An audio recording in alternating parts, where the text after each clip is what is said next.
মেরাজ উনি কেন করেছেন, আল্লাহর সাথে সাক্ষাৎ কেন করেছেন, মেরাজে তিনি কেন গেছেন, কখন গেছেন, একটা কথা আমরা জেনে রাখি। নবী আকরাম সাল্লাল্লাহু আলাইহি সাল্লামের হিজরতের পূর্বে 1 থেকে 1.5 বছর পূর্বে, মক্কা থেকে মদিনায় হিজরত করার 1 থেকে 1.5 বছর পূর্বে নবী আকরাম সাল্লাল্লাহু আলাইহি সাল্লাম মেরাজ করেছেন। সুবহানাল্লাহ বলেন। মেরাজটা কেন করেছেন সেটা জানার দরকার আছে না নাই? আমরা উদাহরণস্বরূপ বলতে চাই, যদি আমাদের উপর কোনো নির্যাতন হয়, কোনো কষ্ট হয়, তাহলে দেখেন, তাহলে যেমন আমি অনেক কষ্ট করতেছি, আমার এত চিন্তা, এত পেরেশান, আমাকে জ্বালা নির্যাতন অনেক কিছু করা হয়েছে। হঠাৎ করে আমার এক বন্ধু বলতেছে, দোস্ত আসো তোমাকে ঢাকা মিরপুর চিড়িয়াখানা থেকে একটু বেরিয়ে নিয়ে আসি। যখন আমি মিরপুর চিড়িয়াখানা যাবো, তখন আমার পিছনে যত দুঃখ কষ্ট সবকিছু দূর হয়ে যাবে কিনা, বড় বড় তাই দেখি আনন্দ উল্লাস করে পিকনিক করে আমার সমস্ত কষ্ট দূর হয়ে যাবে। মেরাজটা কেন হয়েছিল আমরা সবাই জানি।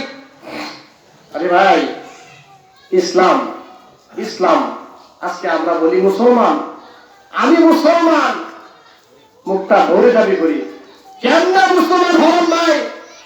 হাজার রক্তের সাগর পাড়ি দিয়ে সাহাবায়ে কেরাম ইসলামের জন্য, দ্বীনের জন্য অসংখ্য অগণিত সাহাবায়ে কেরাম কল্লা কাটিয়েছেন, শহীদ হয়েছেন। হাজার লক্ষ কোটি রক্তের সাগর পাড়ি দিয়ে আজকে হেঁটে হেঁটে পা করে এই পর্যন্ত ইসলাম এসেছে, যার কারণে আজকে আমরা মুসলমান হয়েছি। কথা ঠিক না বেটি? কোন কষ্ট হয় নাই। ইসলামের জন্য একটা আঙ্গুল কেটে রক্ত কেউ দিচ্ছেন? বলতে পারে কেউ দিচ্ছেন? কোন কাফিরদের মানে নির্যাতনের শিকার আমরা কেউ হয়েছি? কেউ হয় নাই। যার দরুন, যার কারণে আজকে ইসলাম আমাদের কাছে কি একটা সহজ ব্যাপার। আরে আমি মুসলমান। দেখেন, নবী আকরাম সাল্লাল্লাহু আলাইহি সাল্লাম ইসলামের দাওয়াত দিতে গিয়ে কাফির বেঈমানদের হাতে অকথ্যভাবে উনি নির্যাতনের শিকার হয়েছেন। ওনাকে পাগল বলেছেন, জাদুঘর বলেছেন, অনেক খারাপ ভাষায় বকাবকি করেছেন। উহুদের ময়দানে নবী আকরাম সাল্লাল্লাহু আলাইহি সাল্লাম নামদার মোবারক শহীদ করেছেন, শুধুমাত্র কেবলমাত্র আল্লাহর দ্বীন, আল্লাহর জমিনে প্রতিষ্ঠা করার জন্য। কথা ঠিক না বেটি?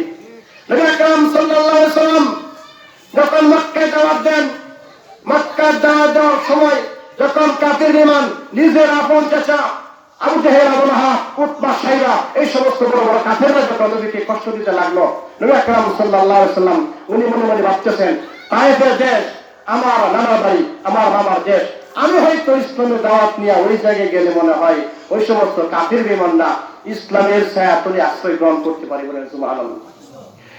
এরা নবী আকরাম সাল্লাল্লাহু আলাইহি সাল্লাম তায়েফের ময়দানে যায়েদ ইবনে হারেসাকে নিয়ে গেলেন। নিয়ে যাওয়ার পর যখন বলতে লাগলেন, কুলু লা ইলাহা ইল্লাল্লাহ লাআল্লাকুম তুফলিহুন, তোমরা কালিমা পড়ো, কালিমা যদি পড়ো তাহলে সফল কাম হয়ে যাবে। ফাদাখালাল জান্নাহ, এবং আল্লাহ পাক তোমাদেরকে জান্নাতে প্রবেশ করিয়ে দিবেন। বলেন সুবহানাল্লাহ। কাফির বেঈমান মুশরিকের বাচ্চারা ইসলাম তো গ্রহণ করেই না বটে, নবী আকরাম সাল্লাল্লাহু আলাইহি ওয়াসাল্লামের উপর নির্যাতনের স্টিম রোলার চালিয়ে দিয়েছে, মাঠে মাঠে নবীকে জমিনে বিছাইয়া দিয়েছে। এমনকি কিতাবে লেখছে সমস্ত প্রকারের ছেলে পেলেদেরকে নবী আকরাম সাল্লাল্লাহু আলাইহি ওয়াসাল্লামের পিছনে নিয়ে দিয়েছে, এবং পাগল পাগল বলে সমস্ত বাচ্চা কাচ্চাদেরকে নিয়ে দিয়েছে। বলো ওইটা পাগল? কারণ আমরা যে মূর্তির পূজা করি, আমরা করি, আমাদের পূর্বপুরুষ যারা আছে, আমাদের বাপ দাদা ধর্ম, এই ধর্মের বিরুদ্ধে স্বামী স্ত্রীর মাঝে ঝগড়া লাগানোর জন্য, পিতা পুত্রের মাঝে আরে কিংবা সৃষ্টি করার জন্য এই ব্যক্তিটা আসছে, এই ব্যক্তিটাকে পাগল বলে তাকে পাথর নিক্ষেপ করো। যখন সমস্ত প্রকাশের ছেলে পেলেরা পাথর নিক্ষেপ করতে লাগলেন, আল্লাহ নবী সাল্লাল্লাহু আলাইহি ওয়াসাল্লাম রক্তাক্ত অবস্থায় জমিনে বসে গেলেন। এমন সময় আল্লাহ তাআলা হযরত ইব্রাহিম আলাইহিস সালাতু ওয়াস সালামকে পাঠিয়ে দিয়ে বললেন, আপনি গিয়ে বলেন আমার প্রিয় হাবিব, আমার বন্ধু যদি চায় প্রতিশোধ নেওয়ার জন্য তার দুই পাশে দুইটা পাহাড় আছে, ওই পাহাড়ের সাথে নিয়োজিত ফেরেশতাও আছে। আমার বন্ধুকে গিয়ে বললেন, দুই পাশের দুই পাহাড়ে নিয়োজিত ফেরেশতা আছে, ওই ফেরেশতা যদি আমার বন্ধুকে বলে, ও হাবিব, তায়েফবাসীরা আপনার সাথে যে খারাপ ব্যবহার করেছে, যে রকম আচরণ করেছে, আপনি তাহাদেরকে যাহা আদেশ করবেন তারাই করবেন। যদি বলেন এই তায়েফবাসীকে পৃথিবীর জমিন থেকে মিটিয়ে দিতে, তাহলে দুই পাশের পাহাড় তায়েফবাসীদেরকে এমন ভাবে চাপা দিবে, পৃথিবীর জমিন থেকে তাদেরকে চিহ্নিত করে দিবে। বলেন সুবহানাল্লাহ। পৃথিবীর প্রতিষ্ঠানের কোন চিহ্ন রাখবে না, চিহ্ন করে দিবে। ইয়া রাসূলুল্লাহ, হাবিবাল্লাহ, আপনি শুধু একবার আমাদেরকে বলেন, আল্লাহ পাক অনুমতি দিচ্ছে, আপনাকে যারা কষ্ট দিয়েছে, আপনার শরীরে মশা মাছি পর্যন্ত মশা হারাম, এমন সুন্দর কি চেহারা নবী। আল্লাহু আকবার, আল্লাহু আকবার। এত সুন্দর অধিকারী, এরকম চেহারাই আমার নবীকে পাথর মেরে রক্তাক্ত করে দিয়েছে, সারা রক্ত সারা শরীর রক্তে রঞ্জিত করে দিয়েছে। আল্লাহ পাকে সহ্য হয় নাই। ও জিব্রাইল, যাও আমার বন্ধুকে গিয়া বলো, সে যাহা আদেশ দেবে আমি তার সাথে সে আচরণ করবো। বলেন সুবহানাল্লাহ। দেখেন নবী ওই সময় কি উত্তর দেন। এবার বিশ্বব্যাপী রহমাতুল লিল আলামিন দিয়া কইবা, জিব্রাইল, আল্লাহ পাক আমাকে বিশ্ববাসীর জন্য আমাকে রহমত হিসেবে প্রেরণ করেছেন। মা আরসালনাকা ইল্লা রাহমাতাল লিল আলামিন।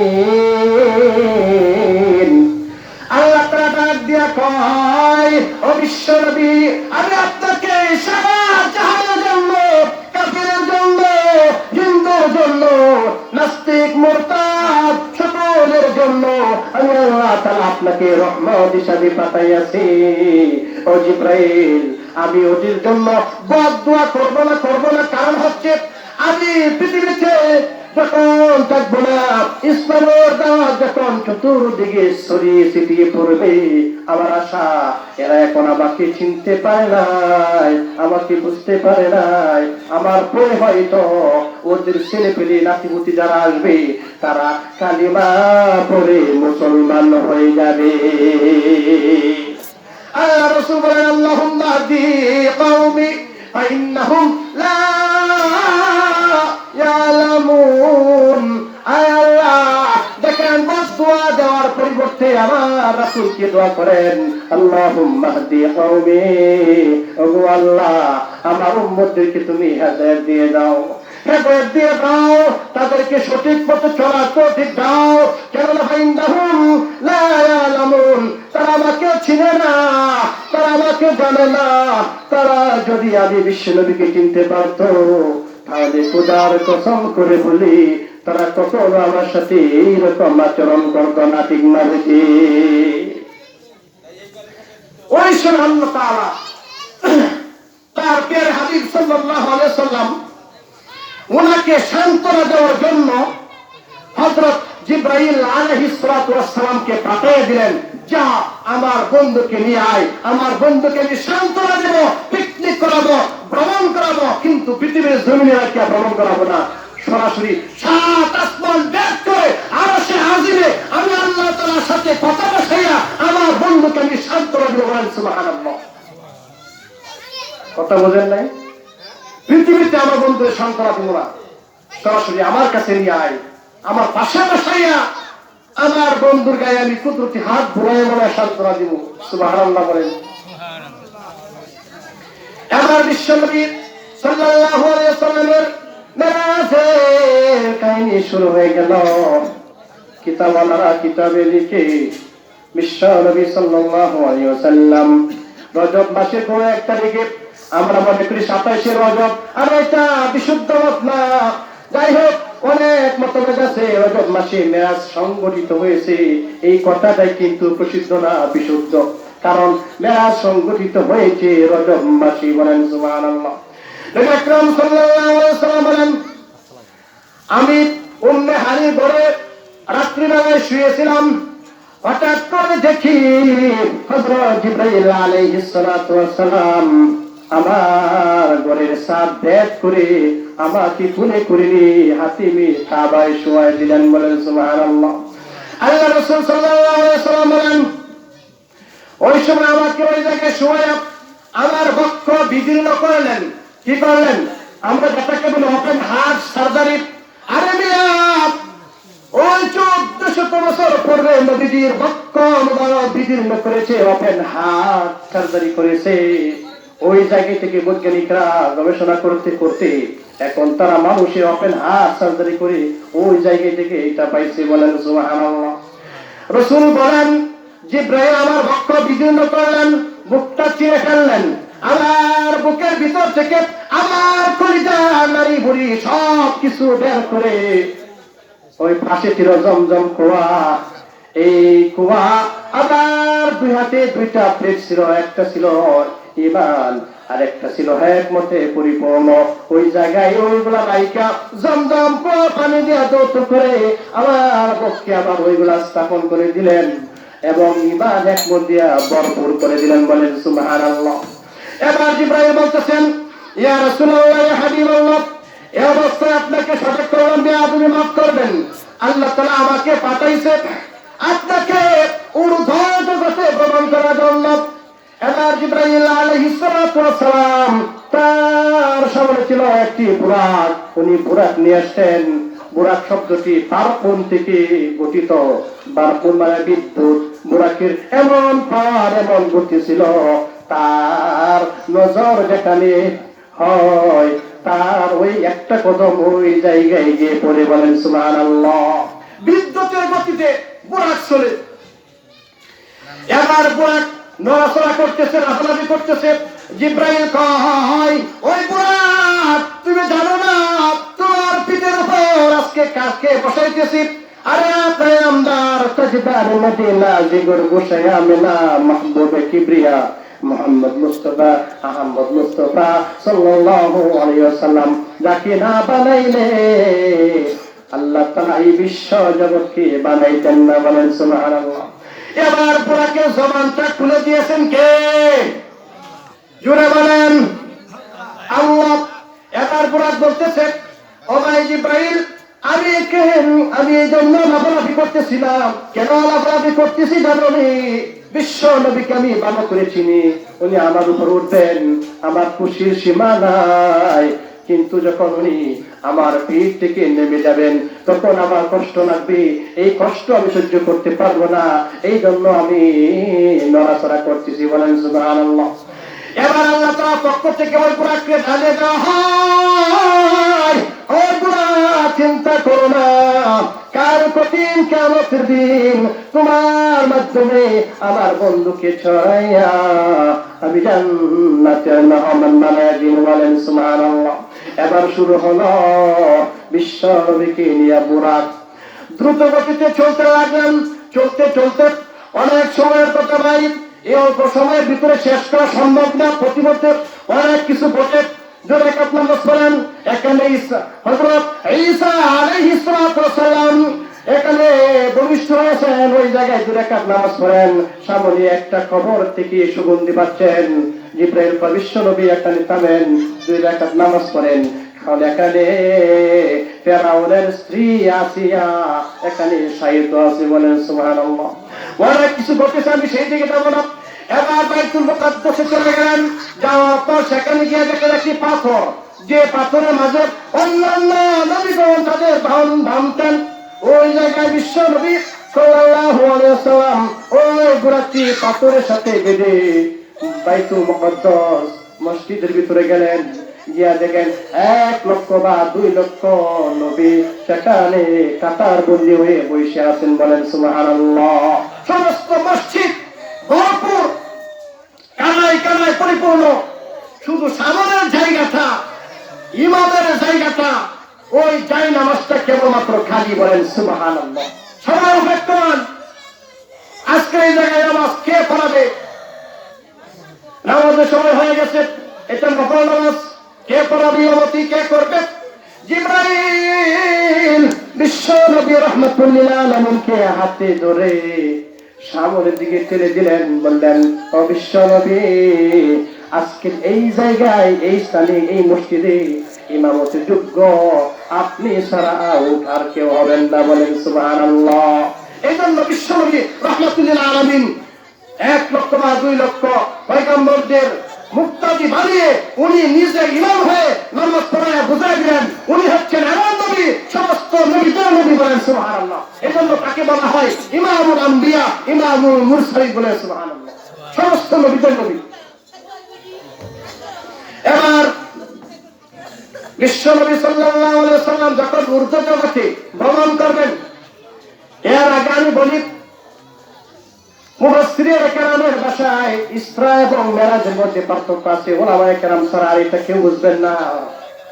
ইসরা বলা হয় রাতের সফরকে, অর্থাৎ মক্কা থেকে বাইতুল মুকাদ্দাস পর্যন্ত রাতের সফরকে বলা হয় ইসরা, আর বাইতুল মুকাদ্দাস থেকে ঊর্ধ্ব জগতের ভ্রমণকে বলা হয় মেরাজ। এবার নবী আকরাম সাল্লাল্লাহু আলাইহি ওয়াসাল্লাম বুরাকের উপর সওয়ার হলেন, এমন সময় জিবরাইল ওনার হাতে 2টা পেয়ালা দিলেন। একটি পেয়ালাতে মধু ভরপুর, আবার কোন কোন রিওয়ায়াত আছে দুধে ভরপুর, আরেকটা পেয়ালাতে শরাব অর্থাৎ মদ, 2টা হাজির করলেন। নবী আকরাম সাল্লাল্লাহু আলাইহি ওয়াসাল্লাম মদটা স্পর্শ না করে উনি দুধের পেয়ালাটা পান করলেন। বলে সুবহানাল্লাহ। এবার জিবরাইল বললেন, ইয়া রাসূলুল্লাহ, ইয়া হাবিবাল্লাহ, আপনি ভালো কাজ করেছেন, কারণ আপনি যদি দুধের পেয়ালা পান না করে শরাবের পেয়ালা ধরতেন, তাহলে আপনার সমস্ত উম্মত পথভ্রষ্ট হয়ে যেত। বলেন নাউজুবিল্লাহ। নবী আকরাম সাল্লাল্লাহু আলাইহি ওয়াসাল্লামকে নিয়ে জিবরাইল ঊর্ধ্ব জগতের দিকে রওনা হয়ে গেলেন। যাইতে আমরা সবাই জানি, এই পৃথিবীর জমিন থেকে প্রথম আসমান পর্যন্ত 500 বছরের রাস্তা। কথা ঠিক কিনা? 500 বছরের রাস্তা, কিন্তু বুরাকে এত গতি, তার একটা চোখের সীমা যেখানে গিয়া পড়ে, ওই সীমানা শেষ পর্যন্ত বুরাকের একটা কদম গিয়া পড়ে। বলেন সুবহানাল্লাহ। বিদ্যুৎ যাইতে লাগলেন, যাইতে প্রথম আসমানে গেলেন, গিয়া দেখে প্রথম আসমানের গেট বন্ধ। জিবরাইল আলাইহিস সালাতু ওয়াস সালাম ওই গেটে খড়া নাড়লেন, ঠক ঠক করে আওয়াজ দিলেন। ভিতর থেকে আওয়াজ দিল, কে আপনি? উনি বললেন, আনা জিবরাইল। তারপর বলা হলো, মাম্মাকা, আপনার সাথে কে? উনি বললেন, মুহাম্মদ সাল্লাল্লাহু আলাইহি ওয়াসাল্লাম। এবার ভিতর থেকে বলা হলো, আল্লাহ পাক কি আপনাকে বলছে ওনাকে এই প্রথম আসমানে নিয়ে আসতে? আপনাকে কি অনুমতি দেওয়া হয়েছে নাকি? এবার জিবরাইল আলাইহিস সালাতু ওয়াস সালাম বলেন, হ্যাঁ, আল্লাহ পাক আমাকে পৃথিবীর জমিনে পাঠাইছেন ওনাকে অর্ধ জগৎ ভ্রমণ করানোর জন্য। বলেন সুবহানাল্লাহ।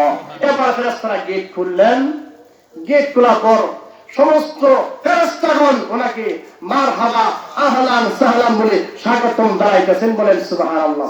এইটা থেকে আমরা একটা জিনিস শিখতে পারলাম, যে কোনো জায়গায়, যে কোনো বাড়িতে ঢুকতে গেলে অনুমতি দরকার আছে না নাই? আছে না? এমনকি নিজের মায়ের ঘরে, নিজের বোনের ঘরে, নিজের পিতার ঘরে যদি ঢুকতে চাই, তাহলে আগে আমাদেরকে অনুমতি নিতে হবে। কি করতে হবে? যে আম্মা আসতে পারি, আব্বা আমি কি আসতে পারি? আমার বোন, কারণ ওনারা সবসময় হয়তো কাপড় চোপড় ঠিক থাকে না, একটু আরাম করতেছেন, বাতাস খেতেছেন, অনেক সময় ছেলে হঠাৎ করে রুমে ঢুকলো, শরম পাবে না? কথা বলেন।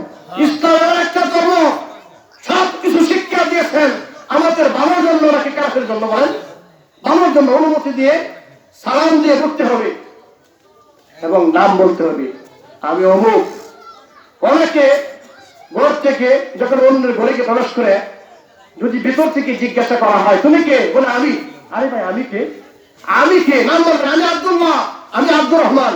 যদি ঘরের ভিতরে কেউ থেকে ঠিকভাবে সালাম দিবেন, আসসালামু আলাইকুম, আসসালামু আলাইকুম, আসসালামু আলাইকুম। যদি সালামের উত্তর না আসে, তাহলে আপনি সেখান থেকে রিটার্ন চলে আসবেন। এটার নাম হচ্ছে ইসলাম। বলেন সুবহানাল্লাহ। সেখানে গিয়ে দেখা হলো আমাদের আদি পিতা হযরত আদম আলাইহিস সালাতু ওয়াস সালামের সাথে আদম নবী তার ছেলে মুহাম্মদ সাল্লাল্লাহু আলাইহি ওয়াসাল্লামকে অত্যন্ত খুশি। উনি বলতে লাগলেন মারহাবা আহলান সাহলান, বলেন সুবহানাল্লাহ। এবার বিশ্ব নবীকে নিয়ে আবার রওনা। প্রথম আসমান থেকে দ্বিতীয় আসমান আরো 500 বছরের রাস্তা, কিন্তু বুরাকের জন্য এটা কোনো ব্যাপার না, কারণ তার নামটি হচ্ছে বুরাক। বারকুট থেকে বুরাক, অর্থাৎ বিদ্যুৎ গতিতে সে চলে। সুবহানাল্লাহ। কোন কি গতিতে? বিদ্যুৎ গতিতে চলতে লাগলেন। দ্বিতীয় আসমানে গিয়ে আবার কোরআন আনলেন, আপনি কে? আমি জিবরাইল। আপনার সাথে কে? আমার সাথে মুহাম্মদ সাল্লাল্লাহু আলাইহি ওয়াসাল্লাম। মুহাম্মদ সাল্লাল্লাহু আলাইহি ওয়াসাল্লামকে এই দ্বিতীয় আসমানে আনার জন্য আপনাকে কি হুকুম করা হয়েছে? হ্যাঁ, আমাকে হুকুম করা হয়েছে। এবার ফেরেশতারা দ্বিতীয় আকাশের দ্বিতীয় গেট খুলে দিলেন। সেখানে গিয়া দেখা হলো হযরত ঈসা রূহুল্লাহর সাথে, বলেন সুবহানাল্লাহ। ওই ঈসা আলাইহিস সালাতু ওয়াস সালাম বিশ্বনবীকে দেখে আহলান সাহলান, হে অতিথি মেহমান, মারহাবা বলে সম্বোধন করতে লাগলেন। এই জায়গায় অনেক কাহিনী, আমি ওইদিকে যাব না। এবার দ্বিতীয় আসমান থেকে তৃতীয় আসমান, এই জায়গায় সেম একই কাহিনী। কে আপনি? আনা জিবরাইল। ওমান মাকা, আপনার সাথে কে? মুহাম্মদ সাল্লাল্লাহু আলাইহি ওয়াসাল্লাম। এবার বললেন তৃতীয় আকাশে আপনার সাথে যে মুহাম্মদ সাল্লাল্লাহু আলাইহি ওয়াসাল্লাম, ওনাকে আসার অনুমতি দিয়েছেন নাকি? আল্লাহ তো হ্যাঁ দিয়েছি। এবার গেট খুললেন, তৃতীয় আকাশের গেট খুলে দেখলেন হযরত ইউসুফ আলাইহিস সালাতু ওয়াস সালাম, আমার নবী বিশ্ব নবী রাহমাতুল লিল আলামিন বলেন, ও বিশ্ববাসী শোনো, আমি ইউসুফ আলাইহিস সালাতু ওয়াস সালামকে এমন ভাবে দেখলাম, আল্লাহ পাক তাবারাকা ওয়া তাআলা পুরা বিশ্ববাসীর, পুরা পৃথিবীর অর্ধেক সৌন্দর্য আমার ইউসুফকে দিয়ে দিয়েছি, বলেন সুবহানাল্লাহ। সমস্ত বিশ্ববাসীর, সারা পৃথিবীর সৌন্দর্যকে দুই ভাগ করে অর্ধেক সৌন্দর্য পুরাটা ইউসুফকে দিয়ে দিলেন। সুবহানাল্লাহ বলেন। এবার বলে একটু কথা, আমাদের নবী বিশ্ব নবী রাহমাতুল লিল আলামিন, ওনার কেউ কি সুন্দর? জি না। এই জায়গায় আমি যদি না বলি তাহলে আপনারা বুঝবেন না। বিশ্ব নবী সাল্লাল্লাহু আলাইহি ওয়াসাল্লাম এমন সুন্দর, ওনার সৌন্দর্যটা ছিল লাল বর্ণের। আর হযরত ইউসুফ আলাইহিস সালাতু ওয়াস সালাম, ওনার সৌন্দর্যটা ছিল সাদা সুন্দর। আজকে বলেন তো, একদম প্রত্যেকে সাদা একটু আমাদের কাছে বেশি পছন্দনীয় না লাল বর্ণের সুন্দরটা? কথা বলেন, লাল বর্ণের যে সুন্দরটা আছে ওইটা কি বেশি আমাদের কাছে পছন্দনীয় না? আমরা দেখি ইউরোপ, আমেরিকা, লন্ডন, ওই জায়গাতে অনেক মেয়ে ছেলে পুরুষ আছে যা দপ্তরের সাদা, দেখতে মানে কি লাগে, একটা বেসুর লাগে, লাগে কি লাগে না? আচ্ছা, বিশ্বনবীর সৌন্দর্য একটু বর্ণনা করা লাগে। আনা হয় হয়তো মনে করবেন ইউসুফ আলাইহিস সালাতু ওয়াস সালাম মনে হয় আমাদের নবীর থেকে বেশি সুন্দর। আম্মা জান আয়েশা বললেন, ও পৃথিবীর মানুষ শোনো, আমার রাসূল, আমার প্রিয় স্বামী কেমন সুন্দর ছিলেন। একবার আয়েশা রুমের ভিতরে শুয়ের ভিতর দিয়া সুতা ঢুকাই দিয়েছিলাম, এমন সময় বাতিতে তেল নাই, বাতিটা নিভে গেল, আমি আমার শুয়ের ছিদ্র দিয়ে সুতা লাগাইতে পারতেছিলাম না। ঠিক এমন সময় বিশ্ব নবী রাহমাতুল লিল আলামিন এশা নামাজ আদায় করে যখন আমার রুমের ভিতরে প্রবেশ করলেন, তার চেহারার আলো দিয়ে আমার ঘরটা নূরে নূরান্বিত হয়ে গেছে, বলেন সুবহানাল্লাহ। আম্মা জান আয়েশা কয়, আমার ঘরে বাতি নাই, আমার কোনো লাইট নাই, ওই শুয়ের ছিদ্র দিয়ে আমি বিশ্ব নবীর চেহারার আলো দিয়ে ওই শুয়ের ছিদ্র দিয়ে সুতা ঢুকাইয়া দিলাম, বলেন সুবহানাল্লাহ। আমার সুন্দর সুন্দর হযরত হাসান হুসাইন রাদিয়াল্লাহু তাআলা আনহুমা, ওনারা বলেন, আমরা এই ঘর থেকে ওই ঘরে যাব, কোনো লাইট নাই, কোনো বাতি নাই, আমরা কিভাবে এই ঘর থেকে ওই ঘরে যাব? লাইটের ব্যবস্থা নাই।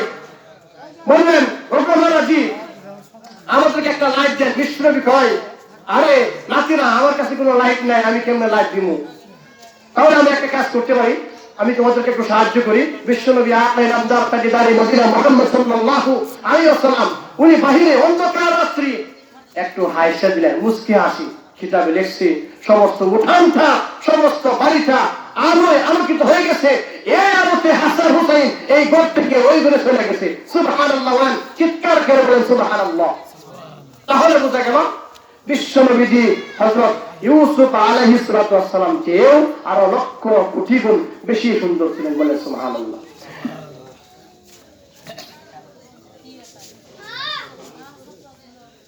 তাই সমাজের ব্যাপারে হাজিরিন, অত্যন্ত সংক্ষেপ সময়, আজানের সময় ঘনিয়ে আসছে।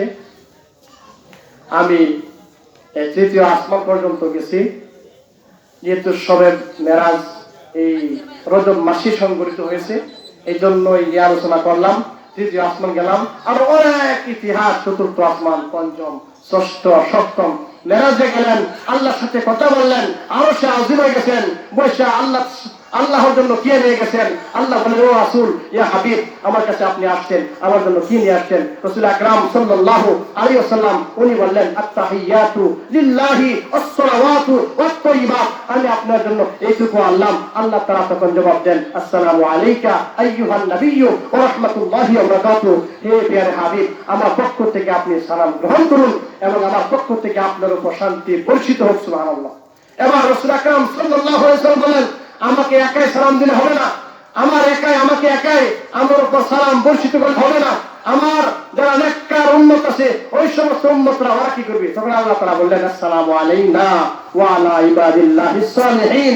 আল্লাহ তাআলা বললেন, আপনার নেককার উম্মত যারা আছে, আমার নেককার বান্দা যারা আছে, তাদেরকে আমি সালাম দিলাম, বলে সুবহানাল্লাহ। ওই সমস্ত কর্মকাণ্ড দেখে ফেরেশতাগণ আশ্চর্য হয়ে গেলেন, কে এমন এক ব্যক্তি আল্লাহর সাথে বসে কথোপকথন করতেছেন, কথা বিনিময় করতেছেন? ফেরেশতারা আশ্চর্য হয়ে বললেন, আশহাদু আল্লা ইলাহা ইল্লাল্লাহু ওয়া আশহাদু আন্না মুহাম্মাদান আবদুহু ওয়া রাসূলুহু।